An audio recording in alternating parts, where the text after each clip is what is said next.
आता हुआ towards upside नजर आ रहा है। एनएमडीसी, वेदांता, मेटल से जुड़े स्टॉक्स एक बार फोकस रेडार पर आने चाहिए। और अमोल, आपसे जानना चाहेंगे मेटल स्टॉक्स में ये जो सडन अपसर्ज आया है, इसे कैसे देखना चाहिए और कोई पर्टिकुलर मेटल काउंटर्स अगर आपके रेडार पर हैं? ये काफी वोलेटाइल रहे और ग्लोबल न्यूज फ्लो के साथ थोड़े से रिएक्ट भी ज्यादा हो रहे हैं स्टॉक। तो अब धीरे धीरे जो एक करेक्शन था वहां से एक रिवर्सल काफी शार्प दिख रहा है। अगर हम एनएमडीसी की बात करेंगे या हिंडाल्को की अगर हम बात करेंगे तो मुझे लगता है कि एक शार्प बाउंस बैक हुआ है। टेक्निकली अगर मैं देखता हूं तो यही पुल बैक फॉर्मेशन कंटिन्यू रहने के चांसेस हिंडाल्को पे तो दिख के आ रहे हैं। मुझे लगता है ट्रेंड फॉलोइंग ट्रेडर्स के लिए अब 600 का एक रेंज रहेगा। जब तक ये उसके ऊपर ट्रेड हो रहा है हिंडाल्को, आई थिंक ये बुलिश जो सेटअप बना हुआ है वो कहीं ना कहीं कंटिन्यू होता हुआ दिख सकता है। शायद थोड़ा मोमेंटम स्लो हो, कंसोलिडेट करे एक और दिन, बट बुलिश कंसोलिडेशन ही रहने के चांसेस चार्ट्स पे दिख के आ रहे हैं। On the higher side stock कहीं ना कहीं 50 डे सिंपल मूविंग एवरेज की तरफ अगर जाने की कोशिश करेगा तो 630 635 तक के लेवल निकल के आ रहे हैं। दूसरा, आपने एनएमडीसी के बारे में पूछा, एनएमडीसी में भी शार्प बाउंस बैक हुआ है। आज अगर हम देखते हैं तो 50 डे सिंपल मूविंग एवरेज को स्टॉक ने क्रॉस किया है। थोड़ा सा वेट एंड वॉच का अप्रोच रहेगा, शायद एक आध बार एक डीप देखने को मिल सकता है।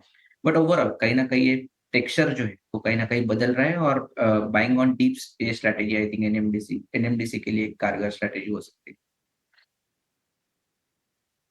ठीक है, एनएमडीसी के लिए भी गिरावट पर खरीदारी की रणनीति है अमूल की तरफ से। और बाजार को आप देखिए, निफ्टी 90 अंकों पर है और दिन के निचले स्तर से करीब करीब 150 अंकों के आसपास से रिकवरी आ गई है।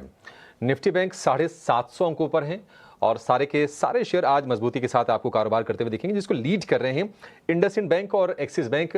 एक्सिस बैंक करीब 4% ऊपर, इंडसइंड बैंक की बात करें तो 7% के आसपास की तेजी है। चीन के विदेश मंत्रालय के हवाले से ये बयान आया है, ब्लूमबर्ग के हवाले से, कि वो अमेरिका के साथ बातचीत करने के लिए तैयार है टैरिफ के मसले पर, बशर्ते अमेरिका सम्मान के साथ पेश आए। देखते हैं क्या कुछ डेवलपमेंट्स होते हैं। बहुत ही अर्ली स्टेज में कहना है कि नहीं, उनके रिश्ते सुधर जाएंगे, चीज़ें ठीक हो जाएंगी, लेकिन एक उत्साह थोड़ा सा बाजार में दिख रहा है और निफ्टी इस वक्त डे हाई पर कारोबार कर रहा है। एक और एक्सपर्ट को शो में शामिल कर लेते हैं। हमारे साथ जुड़ गए हैं सचिन गुप्ता। सचिन जी, बहुत शुक्रिया आपका समय देने के लिए। आपके ट्रेड्स कौन से होंगे सचिन जी? आप क्या सुझाएंगे क्लोजिंग शो में आज?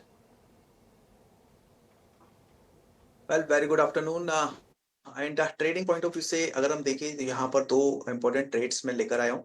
पहला ट्रेड जो है वो हेवल्स में है। हेवल्स में वापस से एक अच्छी बाइंग लौटती हुई नजर आई है। पिछले 2 से 3 ट्रेडिंग सेशन से वॉल्यूम बाइंग जो है वो हेवल्स के अंदर कंटिन्यू होती हुई दिखी है। डेली चार्ट्स पर भी अगर हम देखें तो एक इमीडिएट बेस करीब 1400 1390 के आसपास में फॉर्म होने के बाद में स्टॉक के अंदर एक रिकवरी मूव है और रिसेंटली एक राउंडिंग बॉटम फॉर्मेशंस के ब्रेकआउट्स कंफर्म होते हुए नजर आए। साथ ही साथ में daily as well as weekly charts पर स्टॉक अपने इंपॉर्टेंट की मूविंग एवरेजेस के ऊपर सस्टेन होता हुआ दिखाई दे रहा है। सो यहाँ पर हेवल्स में बाइंग की सलाह रहेगी। 1610 1615 के आसपास में स्टॉक मूव कर रहा है। एट करंट मार्केट प्राइस पे बाइंग ले रहे हैं। डाउन साइड में स्टॉप लॉस 1570 का रखना है। अप साइड में 2 टारगेट सजेस्ट करूंगा। पहला टारगेट होगा 1650 का और दूसरा टारगेट 1680 का रहेगा, जो कि हमें देखने को मिल सकता है। दूसरा यहाँ पर जो रिकमेंडेशन है वो आईटी सेक्टर से है और आईटी स्पेस में ये काउंटर जो कि ऑलरेडी काफी वीकनेस कंटिन्यू करता हुआ प्रायर डेज में देखने को मिला है। स्टॉक का नाम है कोफोर्ज। रिसेंटली हमने लोअर साइड से एक पुल बैक मूव देखा था, बट आफ्टर दैट वापस से एक सेलिंग प्रेशर यहाँ पर हावी होता हुआ नजर आया है। एंड कोफोर्ज फ्यूचर्स में सेलिंग की सलाह रहेगी अराउंड 6390 6400 के आसपास से। अपसाइड में एक स्टॉप लॉस 6550 का रहेगा। डाउन साइड पोटेंशियल टारगेट 6170 तक देखने को मिल सकते हैं।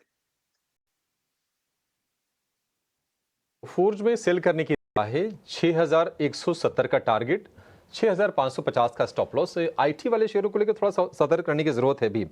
आज आप देखेंगे तो इन्फोसिस निफ्टी का दूसरा सबसे ज्यादा गिरने वाला शेयर है और उसकी वजह ये कि देखिए, अमेरिका में मंदी को लेकर बातचीत हो रही है, वहां की इकोनॉमी थोड़ी सी स्ट्रगल कर रही है, वो आंकड़ों में भी दिख रहा है और आईटी शेयरों की पिटाई हमने होते हुए देखी है। जब तक वहां से कुछ अच्छे एनकरेजिंग संकेत नहीं आते हैं तब तक शायद ये प्रेशर बना रहेगा। थोड़े ट्रेडिंग बाउंस आ सकते हैं, बट ये तनाव का माहौल रहेगा, इसलिए आपको सेल के रिकमेंडेशन को फोर्ज पर। और जो दूसरा शेयर था हेवल्स, हेवल्स चला कम था, ये गर्मियों का प्ले है, लेकिन अगर आप उसको ब्लू स्टार से या फिर वोल्टास से तुलना करेंगे तो कम चला था, लेकिन अब उसमें तेजी की शुरुआत हो रही है और पिछले 4 से 5 सत्र में 1450 वाला जो शेयर है वो 1600 रुपए के पार निकलकर कारोबार कर रहा है। बढ़िया तेजी आज भी है, 2.5-3% के आसपास की। एक और